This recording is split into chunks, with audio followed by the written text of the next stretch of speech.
네, 각이 살아있는 정치평론 시사정각 시작하겠습니다. 오늘도 각이서는 두 분을 모셨습니다. 홍석준 전 국민의힘 의원 그리고 김형주 세명대 특임교수 두 분 나오셨습니다. 어서 오세요. 안녕하십니까. 네.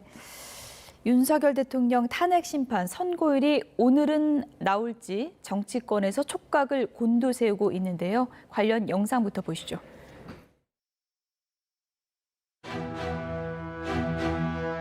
윤석열 대통령 탄핵 심판 변론이 종결되고 3주가 흘렀지만 헌법재판관들의 고심은 이어지고 있습니다. 헌법 수호에 막중한 책무가 있는 권한대행인 최상목 부총리가 앞장서서 헌정 질서를 유린하는 모순적 상황이 연일 벌어지고 있습니다. 참을 만큼 참았고 기다릴 만큼 기다렸습니다. 내일까지 40여 재판관을 임명하십시오. 민주당의 뜻대로 되고 있지 않는 것은 맞는 것 같습니다. 압박하는 이유는 국민들 모두 잘 아시라고 생각합니다. 피청구인 윤석열의 조속한 파면을 청원합니다. 더불어민주당 조국혁신당 위원 일동 드립니다. 민주당의 헌법재판소에 대한 겁박이 도를 넘어도 한참 넘었다고 아니할 수 없습니다. 이제는 사법의 영역까지, 기일 지정까지 마음대로 하겠다는 오만한 독재적 발상에 기인한 발언입니다. 질서 유지만을 목적으로 군병력을 동원을 했는데 본청 건물 안에 군병력이 왜 들어갔습니까? 계엄 선포 후 계엄 해제 결의를 위해 국회에 모인 국회의원들을 끌어내라고 지시한 적이 있으십니까? 기다릴 만큼 기다렸습니다. 독재적 발상에 기인한 발언입니다.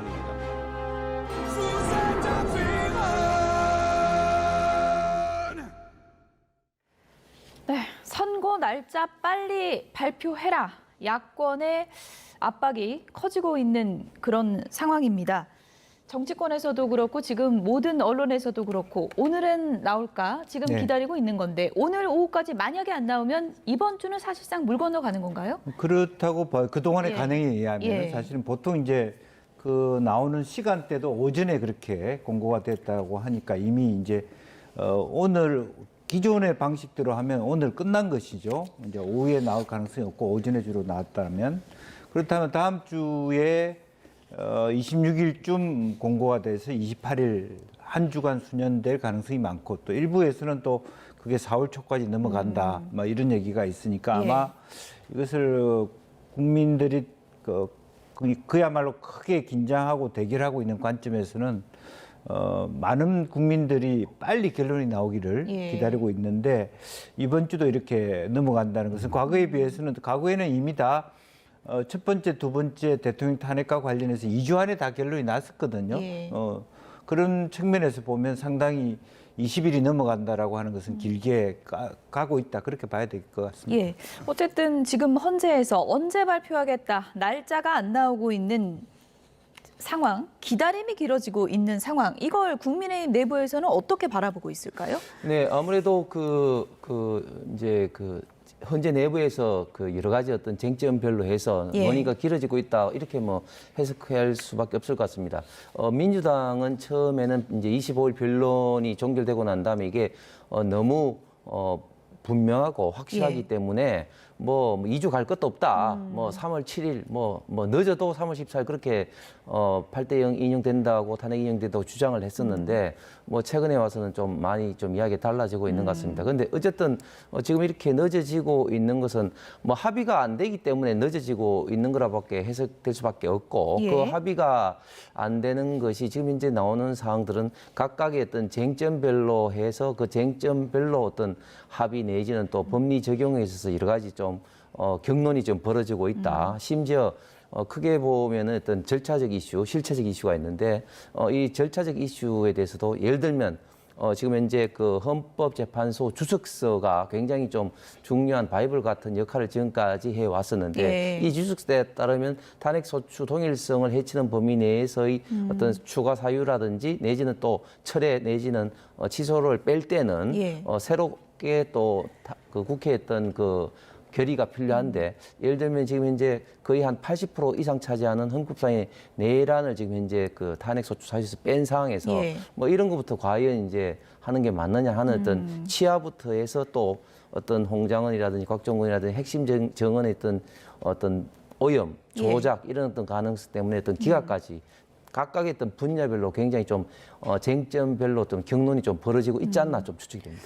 조금 전에 헌법재판소 앞으로 간 박범계 의원 모습도 보여드렸고 민주당이 오늘 지도부가 현장 최고위를 광화문에 가서 열었다 그래요? 그렇습니다. 그것 자체가 의미하는 건 어떤 겁니까? 아무래도 조금 더 그 헌재가 예. 많은 국민들의 바람에 맞게 조속한 시간 내에 이 대통령 탄핵과 관련된 결론을 내달라라고 하는 목소리인 것 예. 같고요. 그다음에 뭐 아시다시피 이제 최상목 권한대행이 여전히 이제 만약 헌법재판관에 대해서 헌재의 어떤 결정 사항에도 불구하고 예. 계속적으로 버티고 있지 않습니까? 이제 그런 부분에 대해서 조금 더 시민들과 함께 광장에 나와서 부당성을 역설하고 조속한 시간 내에 어떤 만약 헌법재판관이 이제 재판관으로 예. 가야 된다라는 그런 주장을 하고 있고 만약 그것이 여의치 않을 경우에 이제 예.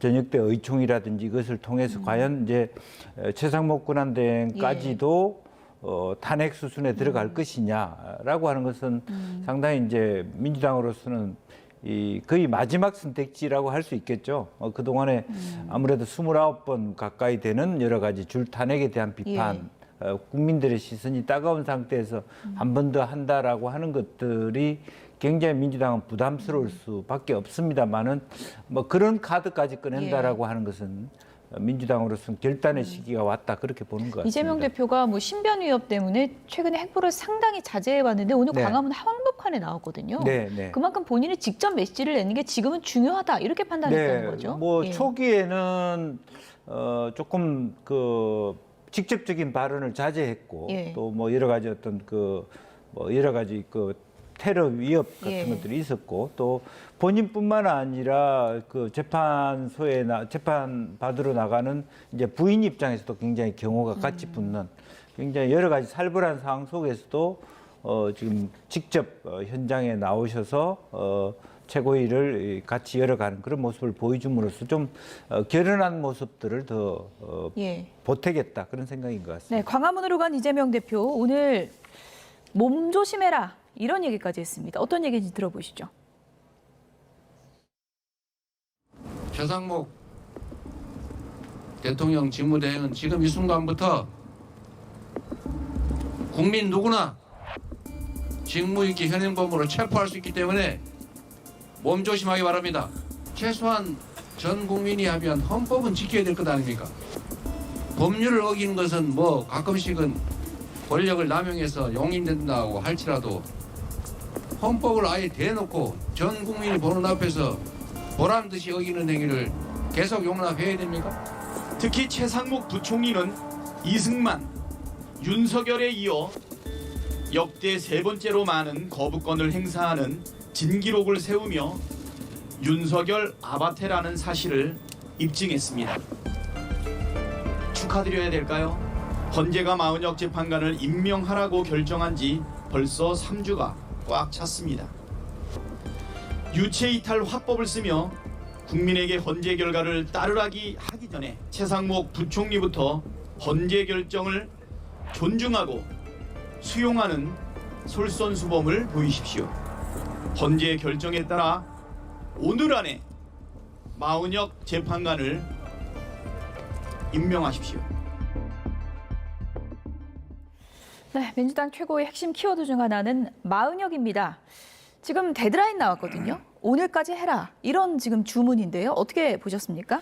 근데 그 박찬대 원내대표가 이야기를 하면서도 뭐 좀 어떻게 보면 좀 뭐 그 아주 강하게 이야기하는 것이 아니라 거의 애원하듯이 좀 이야기를 좀 하고 있는 단호한 건 아닙니까? 예, 목소리가 좀 들리는 것 같습니다. 예. 그만큼 예전 같으면 이진숙 방통위원장 취임한 지 이틀 만에 탄핵을 한다든지 또 박성재 법무장관 째려봤다는 이유로 탄핵을 한다든지 정말 그렇게 정말 무자비한 탄핵의 칼을 휘둘렀는데 지금에 와서 또 최상목 권한대행까지 탄핵의 칼을 휘두르기에는 굉장히 좀 국민들의 어떤 비판, 후폭풍이 큰 것이죠. 지금 29번 했지 않습니까? 뭐 최상목 또 심우정 검찰총장까지 하면은 31개, 베스킨 라빈스의 31 같이 됐는데 이런 어떤 것들이 결국은 국민들의 어떤 반발을 일으키기 때문에 이렇게 하지도 못하고 저렇게 하지도 못하는 것 같은데 근데 지금 이재명 대표 이야기를 들어보면 저는 공당의 압도적인 공당 일당 대표로서 저런 식으로 국민들을 선전선동하는 게 맞는가? 최상목 권한대행이 현행범, 직무유기 현행범 국민 누구나 체포할 수 있다. 이런 어떤 발언을 저렇게 그 현장 최고위원회에서 저렇게 하는 것은 정말 전형적인 국민들을 지금 선전선동하는 것인데 그만큼 저는 민주당이 현재 탄핵 심판 과정이 예상보다 지금 녹록지 않다. 그렇게 지금 현재 판단하고 있는 것 같습니다. 왜냐하면 3월 초까지만 하더라도 아주 여유롭게 외신 기자를 만난다든지 뭐 간담회를 한다든지 하면서 마치 이제 대통령이 된 것처럼 이렇게 보였는데 그 이후부터는 저런 식으로 뭐 호떡집에 불난다치 이렇게 뭐 강하게 뭐 현장에 나가고 선전선동하는 것이 지금 현재 헌법재판소의 내부 분위기를 반영하는 것이 아닌가 생각합니다. 어쨌든 몸 조심해라 이런 말은 사실 뭐 정치권에서 격앙된 표현 중에서도 잘 안 나오는 표현인데 그만큼 우리가 참고 참았다 뭐 이런 게 내포돼 있는 겁니까? 어떻게 봐야 그렇습니다. 됩니까? 이제 참을 만큼 참았다. 그리고 뭐 민주당 입장에서 국민들이 그런 줄탄핵에 대한 비판, 따가운 눈총을 준다는 걸 모를 리가 없잖아요. 그럼에도 불구하고 그런 부분에도 불구하고 뭐 최상목 권한대행에 대한 탄핵 카드를 꺼낼 수 있다라는 뭐 최후 통첩 같은 그런 느낌들을 강하게 주는데 사실 지금 현재 우리가 상으로 보면 좀 민주당도 딱한 처지라고 할 수 있는 게 결국에는 자칫 잘못하면 대통령 탄핵 결정보다는 한덕수 총리가 더 빨리 돌아올 수도 있는 부분이거든요. 제가 봤을 때는 이제 같이 하거나 아니면 더 대통령 탄핵 결정이 길어진다면 한덕수 총리가 빨리 돌아올 수 있는 부분이 있다라면 따로 한다면 한덕수 총리부터 먼저 나올 가능성이 있다. 그럴 가능도 배제할 수 없기 때문에 그렇다면 최상목 권한대행이 한 1, 2주 사이를 앞두고 본인이 그동안에 버텨왔던 것을 지금 저와 같은 민주당의 압박에 의해서 뭐 마은혁 재판관을 본인이 도장 찍어줄 리가 없습니다. 이제 그런 면에서 사실은 민주당도 참 그 이도저도 하기 어려운 상당히 그 난처한 입장에 처해 있다. 그래서 결과적으로 워딩 말씀은 저렇게 세게 하면서도 실제적으로 그야말로 어떤 탄핵을 하기는 어렵다. 만약 탄핵을 하게 되면 결과적으로 이주호 교육부 총리한테 넘어가게 되는데 지금 현재 우리가 안 그래도 뭐 민간 국간이 뭐 여러 가지 통상적 의제 또 안보적 의제들이 굉장히 줄줄이 있는데 그래도 한덕수 총리나 소위 최 권한대행 같은 경우는 그래도 기재부 출신으로서의 어떤 현안에 대한 것이 훨씬 더 폭넓게 볼 수 있는 시각이 있는데 이주호 교육부 총리는 훨씬 더 이념적으로 더 경도돼 있고 교육이라는 영역에 국한돼 있기 때문에 저희가 사실 저 그래픽 다시 꺼내들지 몰랐는데 지금 또 필요하더라고요. 그래서 저 순번이 저렇게 되는 거죠. 그렇게 됩니다. 사실은 그리고 지금 이제 뭐 유상임 장관도 지금 조태열 장관도 지금 미국을 계속 드나들어야 되는 입장이거든요. 이제 그런 측면에서 지금 뭐 매우 책임지는 민주당의 태도와 모습을 보여야 되는 게 과연 어떤 것인가라고 하는 거고 설령 마은혁 재판관이 다시 헌법재판소로 돌아간다 하더라도 다시 갱신 절차를 밟아서 대통령 말하자면 탄핵 과정에 들어간다면 또 몇 주가 또 수년되는 것이고 그렇다면 실익이 어디에 있는가 굉장히 그 이도저도 하기 어려운 부분이 있다. 저는 그렇게 보입니다. 셈법이 복잡할 거다. 근데 보통 데드라인이라는 표현을 쓸 때는 데드라인 넘기면 우리가 뭔가 하겠다라는 결의가 있을 때 데드라인이라는 표현 쓰잖아요. 근데 오늘까지 그렇게 데드라인을 설정한 거는 탄핵에 들어가겠다는 결심이 선 거 아니겠습니까? 어떻게 보세요? 글쎄 저는 뭐 공갈포라고 생각합니다. 공갈포라고 생각하세요? 왜냐하면 벌써 뭐 박찬대 원내대표가 저렇게 뭐 데드라인으로 뭐 해라 한 게 지금 한두 번이 아니죠.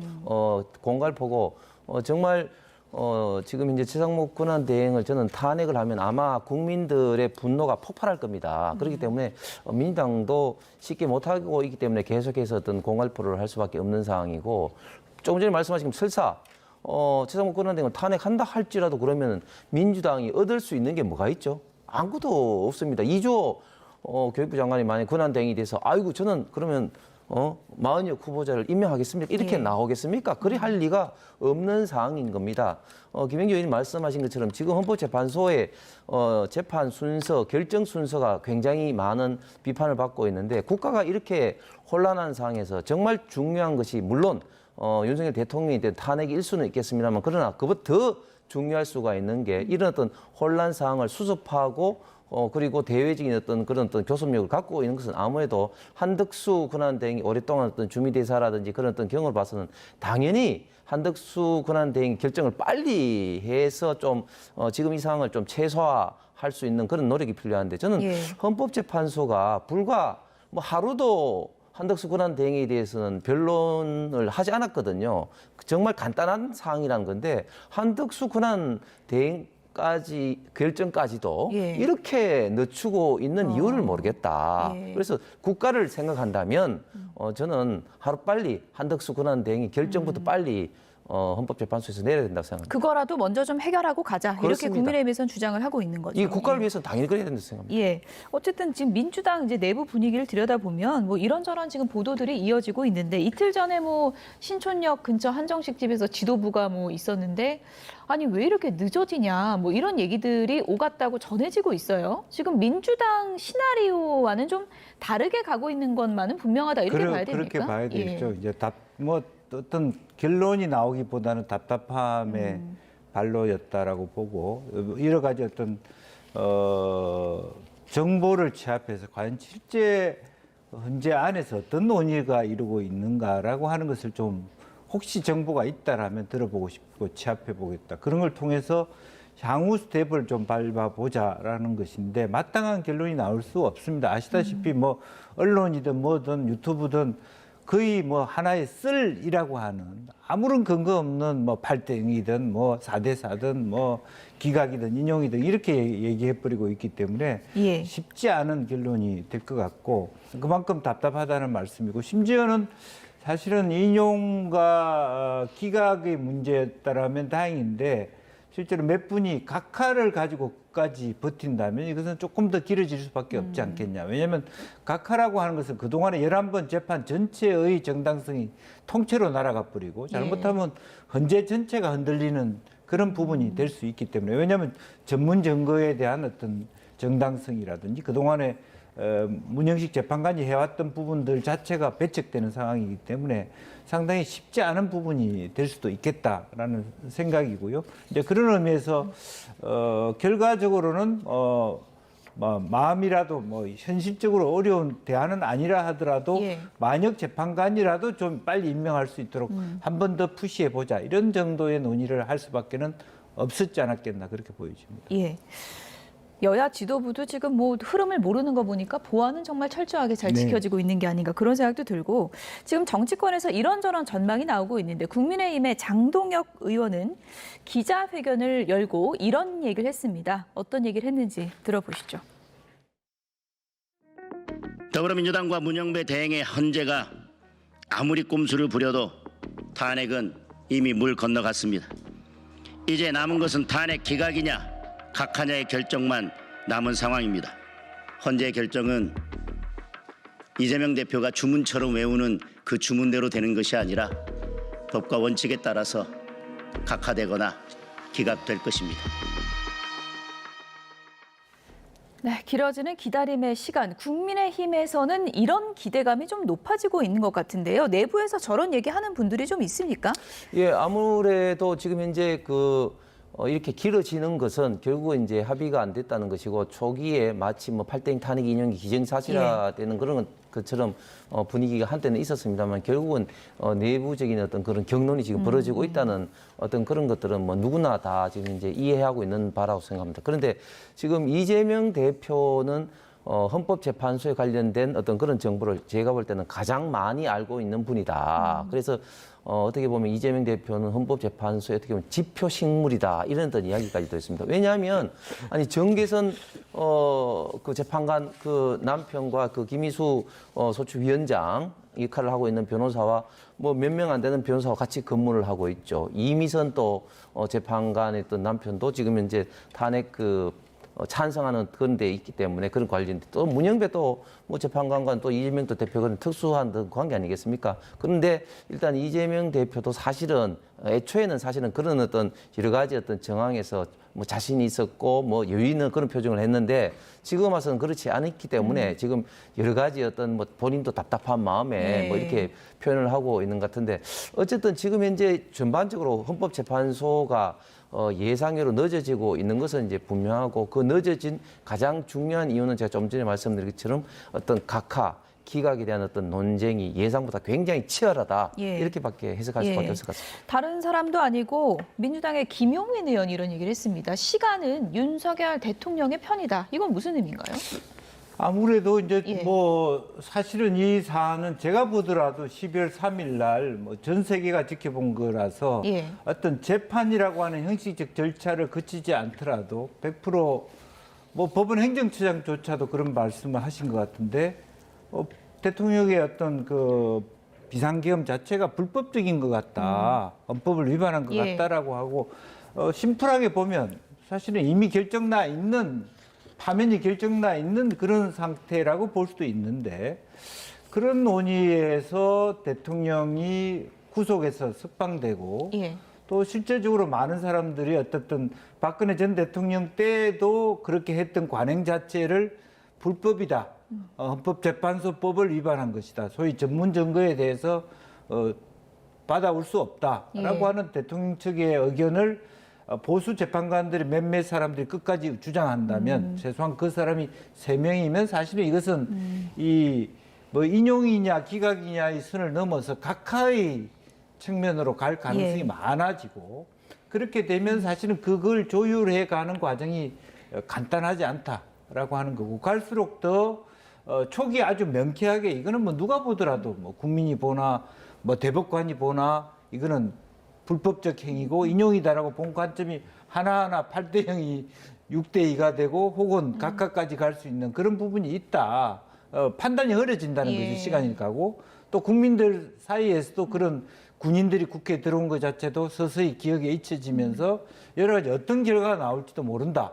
왜냐하면 또 윤 대통령 측에서 아주 광화문에서 강하게 말하면 탄핵의 어떤 절차적 정당성을 공격해 왔기 때문에 그런 여론도 상당하단 말이죠. 박빙이라는 측면에서 여론의 눈치를 헌재가 보게 될 경우에 어떤 결과가 나올지 모른다라고 하는 얘기를 하고 있는 거 아닌가 보여집니다. 지금 뭐 시계를 보니까 12시 27분인데 일단 오늘 오전 중에는 선고기일이 이제 발표가 안 됐고 오늘 오후에 이제 6시까지는 이제 기다려볼 수 있는 거죠. 저녁 6시까지 발표가 될지는 좀 봐야 될 것 같습니다. 어쨌든 여러모로 민주당이 녹록지가 않은 상황인데 이런 와중에 이낙연 전 총리가 이재명 대표를 향해서 이런 얘기를 했습니다. 들어보시죠. 이재명 대표가 본인이 받고 있는 형사재판에 대해서도 승복하겠다는 메시지를 내야 된다 이런 말씀이시잖아요. 그럼요. 네, 그럼요. 왜냐하면 본인은 무죄라고 그렇게 주장하시니까 무죄라면 빨리 무죄 확정을 받는 게 더 좋지 않겠습니까? 그게 더 홀가분하죠. 네, 그리고 이 정치 일정이나 국민들의 생각에도 좀 불확실성을 제거한다는 의미에서 빨리 해달라고 요구하면 더 본인 인기가 올라갈 거예요. 네. 뭐 헌재 선고도 빨리 하라고 하는데 이제 이재명 대표가 무죄라고 생각을 하면 본인의 선고도 빨리 나오라고 해야 되는 거 아니냐. 이낙연 전 총리가 이렇게 좀 주장을 하네요. 이낙연 총리의 입장이 어떻게 보면 지극히 좀 뭐 당연한 말씀이죠. 본인의 있던 재판은 계속해서 좀 딜레이를 시키고 심지어 지금 현재 대장동 재판에 대해서 21일 출석을 이제 정인으로서 해야 되는데 나 바쁘다 아무것도 모른다 뭐 이런 어떤 핑계로 대고 재판에 출석하지 않겠다고 지금 이야기를 하고 있지 않습니까? 이런 등등의 어떤 걸 보면 너무 좀 내로남불이다. 지금 지금 대통령 관련된 탄핵은 정말 빨리 하라고 계속해서 주장을 하면서 본인의 어떤 재판은 한없이 뭐 딜레이를 한 이런 거라든지. 그런데 이재명 대표의 그런 이런 태도는 뭐 어제 오늘이 아닌 게 예를 들면은 지금 줄탄핵을 시키고 난 다음에 후폭풍으로 지금 줄기각으로 된 것에 대해서 사실은 아무런 어떤 사과라든지 또 거기에 대한 어떤 책임의 어떤 표명도 없습니다. 잘 아시는 것처럼 한 개 부처에 있던 뭐 장관이라든지 이런 사람들이 탄핵으로 되고 난 다음에 주요 의사 결정이라든지 정책 집행이 안 되기 때문에 부처의 기능이 사실상 마비가 되고 국가 기능의 일부가 마비가 되면 그 피해는 고스란히 국민과 기업들에게 갈 수밖에 없는 상황에 대해서 이런 상황에 대해서도 사실은 이런 방구 사과 한마디도 없이 그냥 어물쩍 지금 넘어가고 있단 말이죠. 저는 책임 정치 입장에서 우리나라의 어떤 정치 발전을 위해서도 이런 어떤 공당의 대표로서 이러한 어떤 태도는 저는 결코 바람직하지 못하고 국민들로부터 민주당과 이재명 대표에 대한 어떤 비판을 받을 수밖에 없는 행동이라고 보여집니다.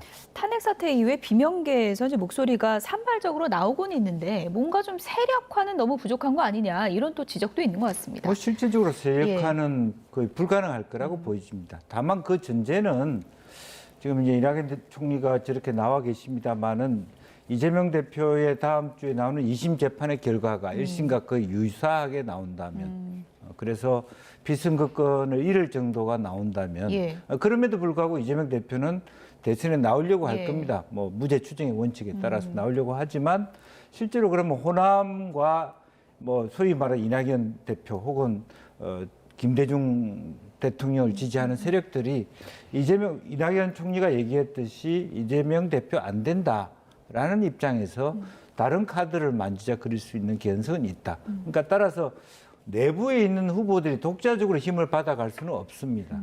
그렇지 않고 이재명 대표 스스로가 2심 결과가 굉장히 안 좋고 거기에 대해서 호남을 비롯해서 기층의 어떤 우리 당의 어떤 여론들이 이재명 대표에 대해서 굉장히 캐치업 마크를 달게 됐을 경우에 제일 안 좋은 결과가 이재명 대표가 나왔음에도 불구하고 윤 대통령이 뭐 나온다는 것은 윤 대통령이 탄핵된다는 것을 전제할 수밖에 없지 않습니까? 그런 상황에서 절대적으로 국민들의 50~60%가 정권을 교체하겠다는 상황에서 민주당이 지는 거예요.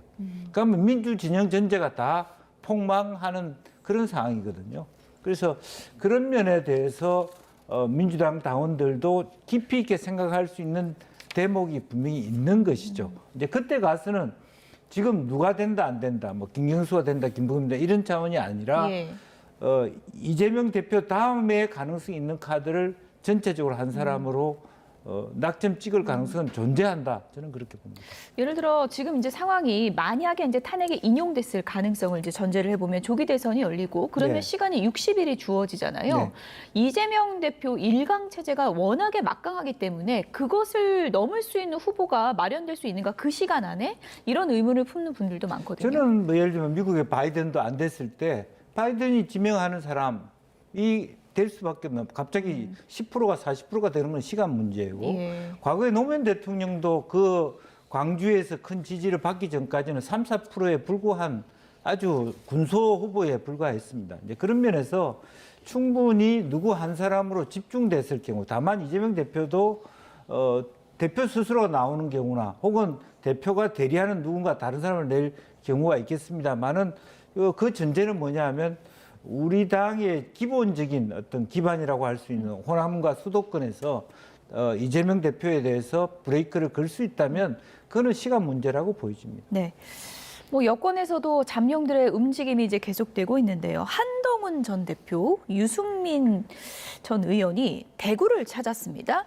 아무래도 여러 정황상 TK 지역을 가는 것이 좀 껄끄러울 수 있는 두 사람인데 TK를 간 것은 어떤 배경으로 보세요? 예, 두 분 다 TK 가는 게 사실 껄끄러운 면이 있지만 또 그렇다고 해서 그 우파 보수 어떤 대권 어떤 그 후보를 지향하시는 분들이 또 TK를 또 버릴 수는 없는 거 아니겠습니까? 그렇기 때문에 TK를 찾은 것 같고 또 공교롭게 두 분이 이제 같은 시기에 또 같이 이제 대학교는 다르지만 한동훈 대표는 이제 경북대학교 그리고 유승민 대표는 이제 영남대학교 가서 대학생들과 어떤 만남을 가졌는데 그런데 두 분 다 특히 한동훈 대표 같은 경우는 경북대학교에 갔을 때 굉장히 탄핵 반대하는 어떤 분들의 어떤 항의를 굉장히 격렬하게 받아서 굉장히 어떻게 보면 좀 아수라장이 됐다고 합니다. 그럼에도 불구하고 뭐 한동훈 대표는 어떤 본인의 좀 이야기를 좀 다 했습니다만 어쨌든 유승민 대표가 지금 이제 오랜 시간이 지났지만 박근혜 대통령 어떤 탄핵이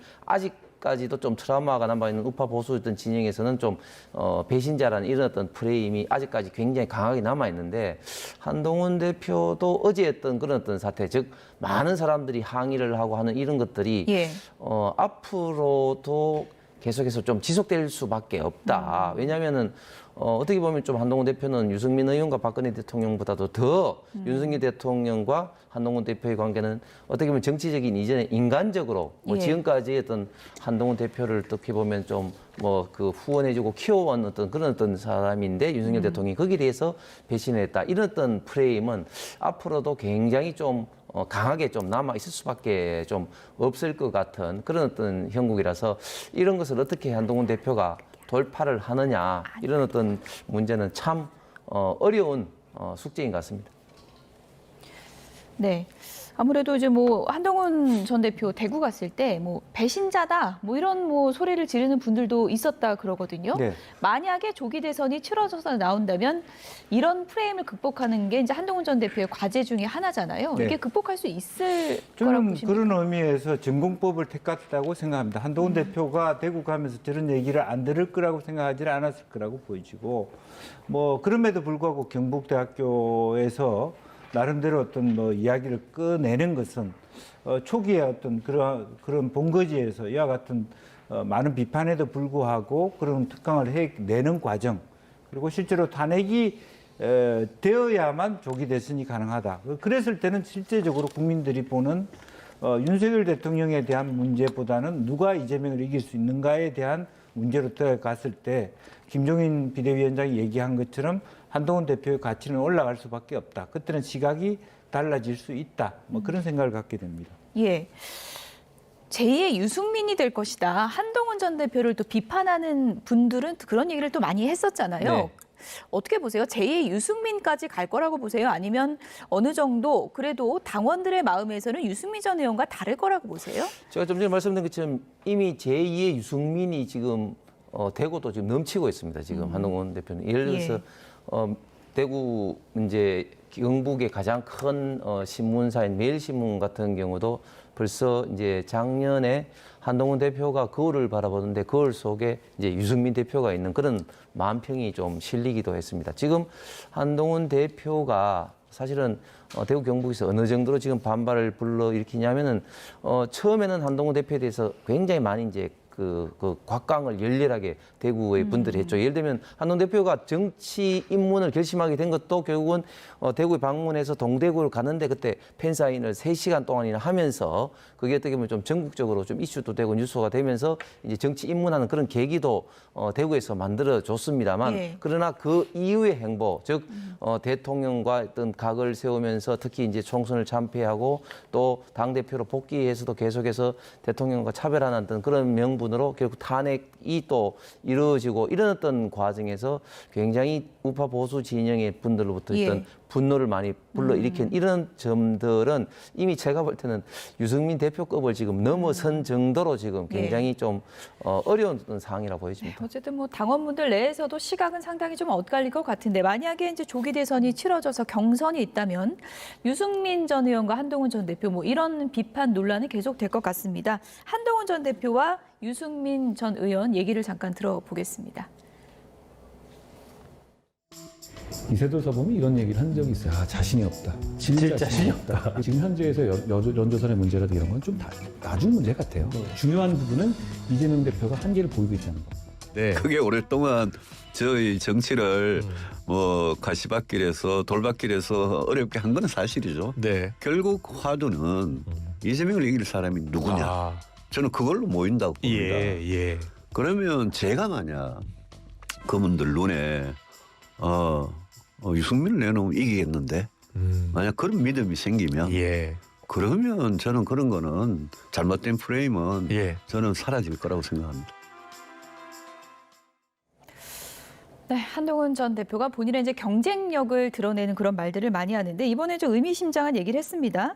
이재명 대표에 대해서 나는 질 자신이 없다. 이거 어떻게 해석해야 됩니까? 사실은 이제 이재명 대표가 압도적 1위를 하고 있습니다만은 사실은 한계가 있다는 뜻이겠죠. 블락 안에 갇혀 있다라고 하는 부분이고 지금 예를 들면 9%의 지지를 받는다 하더라도 누군가 51%만 되면 이길 수 있는 거 아니겠습니까? 이제 그런 얘기를 갖고 있고요. 그래서 실제적으로 보면 이제 김종인 비대위원장 말씀하시다시피 실제적으로 조기 대선의 전제는 탄핵이잖아요.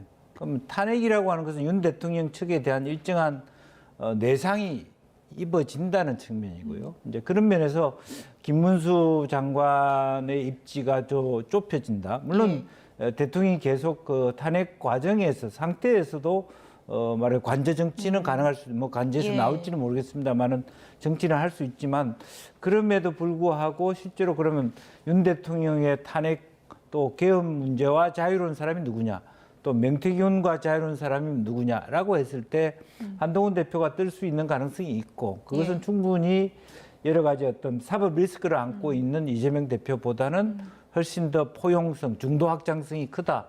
그렇게 얘기를 할 수 있을 것 같습니다. 끝으로 조기 대선을 전제로요. 간략하게 지금 뭐 여론조사 추이를 보면 어쨌든 양자대결 조사에서 이재명 대표와 큰 격차가 이제 나오고 있잖아요. 이게 조기 대선 만약에 본격화된다면 그 격차를 좀 좁힐 수 있다고 보십니까? 예, 당연히 제가 볼 때는 지금 어떤 여론조사는 큰 의미가 없는 게 지금 이재명 대표 관련해서는 정말 핵폭탄이 지금 굉장히 많이 있습니다. 사법 리스크 관련된 핵폭탄도 있고 그리고 또 어떤 도덕성 문제 관련된 핵폭탄도 이재명 대표가 안고 있기 때문에 만약에 조기 대선이 벌어지고 특히 국민의힘 내에서 이제 경선이 이루어지면서 자연스럽게 그런 과정에서 컨벤션 효과가 이제 당연히 이제 생길 것이기 때문에 그렇게 되면 누가 나오더라도 저는 이재명 대표는 사실은 지금 이제 그런 어떤 여론조사보다는 훨씬 좀 뛰어넘을 가능성이 있다. 그렇기 때문에 한동훈 대표도 이재명 대표에게는 질 자신이 없다. 뭐 그런 어떤 이야기를 했지만 결국은 경선에서 이제 어떻게 누가 넘느냐 이런 어떤 문제가 한동훈 대표에게는 가장 큰 숙제가 아닌가 생각합니다. 일단은 헌재 시간이 언제가 될지 이 부분이 가장 큰 관심사인데요. 오늘 오후까지 좀 지켜봐야 될 것 같습니다. 홍석준 전 국민의힘 의원, 김영주 세명대 특임교수 두 분이었습니다. 고맙습니다.